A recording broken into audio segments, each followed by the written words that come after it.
देखिए हमारा डेरिवेशन है स्मॉल जी एवं कैपिटल जी में संबंध।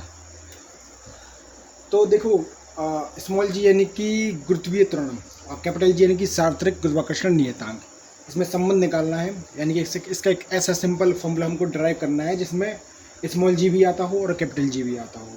ठीक है, तो कैसे करेंगे? बिल्कुल आसान है इस चीज़ को करना। देखो जैसे मान लो हमारी ये पृथ्वी है,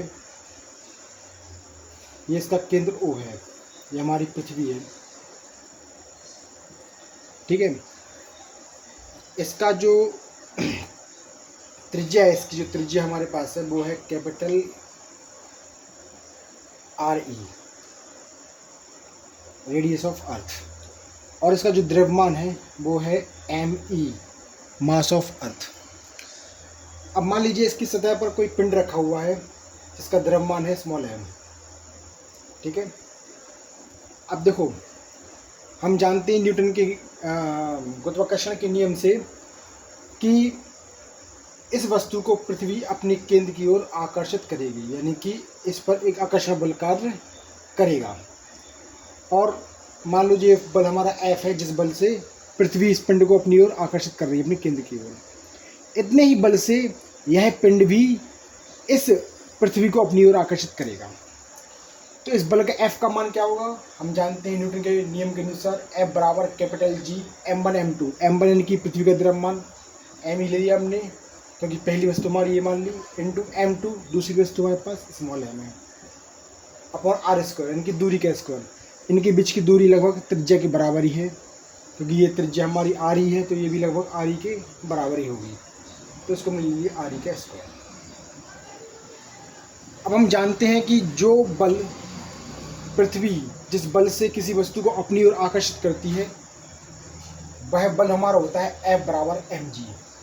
ये हमेशा याद रखिए, पृथ्वी किसी वस्तु को mg बल से आकर्षित करती है, इसे भार भी बोलते हैं हम लोग।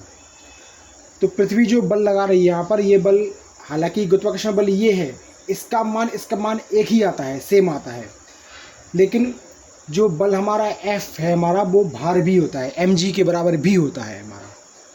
तो देखो इसको मान लो इक्वेशन 1, इसको मान लो इक्वेशन 2।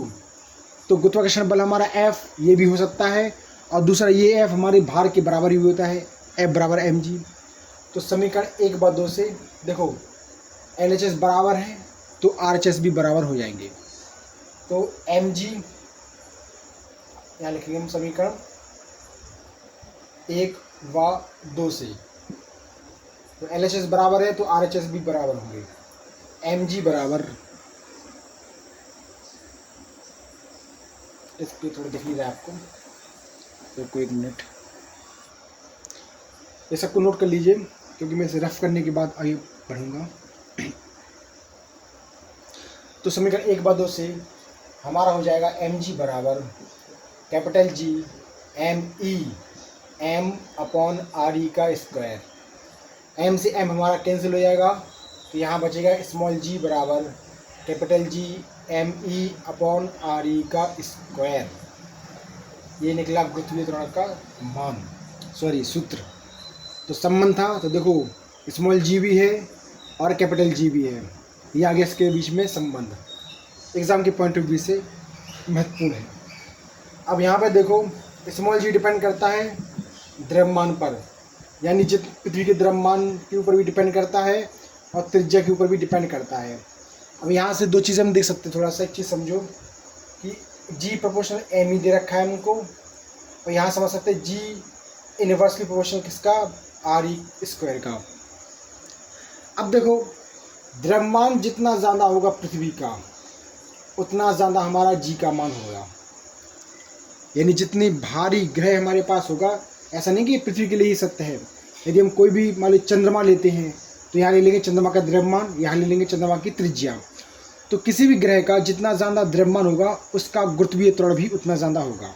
एक बात यहाँ पे देखो, ये व्युत्क्रमानुपाती है, इसका मतलब है कि त्रिज्या जितनी अधिक होगी जी का मान उतना कम होगा। यानी जितना ज़्यादा बड़ा ग्रह होगा शेप में, त्रिज्या जितनी ज़्यादा बड़ी होगी फैली हुई, उसका जी का मान उतना कम होगा। ये दो चीज़ें ध्यान रखने वाली बात है। तो ये हमारा निकला और जब इसकी वैल्यू पुटअप करें कैपिटल जी की मास ऑफ अर्थ और इसका त्रिज्या की वैल्यू हम रखें तो जी का मान जो हमारा निकलता है वो निकलता है सिंपली जी बराबर 9.8 मीटर पर सेकंड स्क्वायर, ये निकलता है जी का मान। तो ये हमारा मेन सूत्र हमारा ये ड्राइव करना था, देख लीजिए इसको। धन्यवाद।